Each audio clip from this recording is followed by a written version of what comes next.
ایک زمانے میں ایک چھوٹے سے گاؤں میں چھوٹو نام کا لڑکا رہتا تھا۔ وہ غریب حجام کا بیٹا تھا اور دن بھر دکان پر اپنے باپ کی مدد کیا کرتا تھا۔ صبح ہی صبح جھاڑو لگانا، پانی گرم کرنا، یہی اس کا معمول تھا۔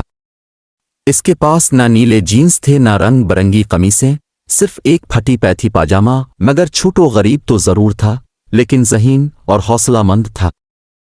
اس کی آنکھوں میں بڑے بڑے خواب جگمگاتے تھے۔ جب وہ کام کرتا تو خود سے باتیں کرتا تھا، ایک دن میں بھی مہنگے کپڑے پہنوں گا، بڑے بڑے محل میں رہوں گا اور اپنے باپ کو دنیا کی ساری خوشیاں دوں گا۔ ایک دن گاؤں میں قصبے دار کا بیٹا شادی کرنے کو تھا، دولہا بننا تھا، مہنگے لباس، زیورات، ہار پھول، سب کچھ انتظام تھا۔ مگر ایک مسئلہ تھا، قصبے میں کوئی ایسا حجام نہیں تھا جو اسے اچھا ہیئر کٹ کر سکے۔ تب کسی نے چھوٹو کے باپ کو یاد کیا۔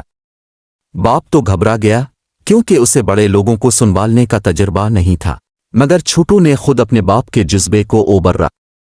وہ جانتا تھا کہ یہ موقع چھوٹنے نہیں دینا۔ قصبے میں بڑی شان سے ڈیرا لگایا گیا تھا۔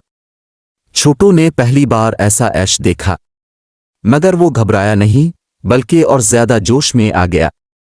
اس نے بڑی محنت سے دولہے کا میک اپ کیا، بال کاٹے، بالوں کو تال دیا اور آخری ٹچ میں عطر لگا کر تیار کر دیا۔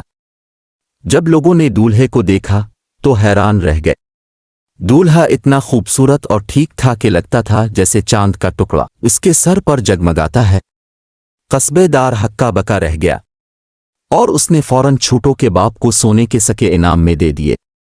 یہ خبر گاؤں میں آگ کی طرح پھیل گئی۔ اب ہر کوئی چھوٹو سے ہی اپنے بال کٹوانا چاہتا تھا۔ وہ غریب حجام کا بیٹا راتوں رات مشہور ہو گیا۔ اس نے اپنی کمائی سے نہ صرف نیلے جینس اور رنگ برنگی قمیصیں خریدیں بلکہ اپنے باپ کے لیے ایک نئی گاڑی کا بندوبست بھی کر دیا۔ اب چھوٹو ایک بڑے شہر میں اپنا سالن چلاتا ہے، مگر وہ اپنا پرانا گاؤں اور پہلے والی زندگی نہیں بھولا۔ وہ جانتا ہے کہ محنت اور لگن کسی کو بھی امیر بنا سکتی ہے۔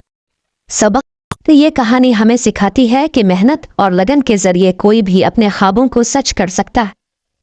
ہمیشہ یہ نہیں ہوتا کہ دولت ہی سب کچھ ہوتی ہے، بلکہ اچھے کام اور پختہ عزم کے ذریعے ہم اپنی قسمت خود لکھ سکتے ہیں۔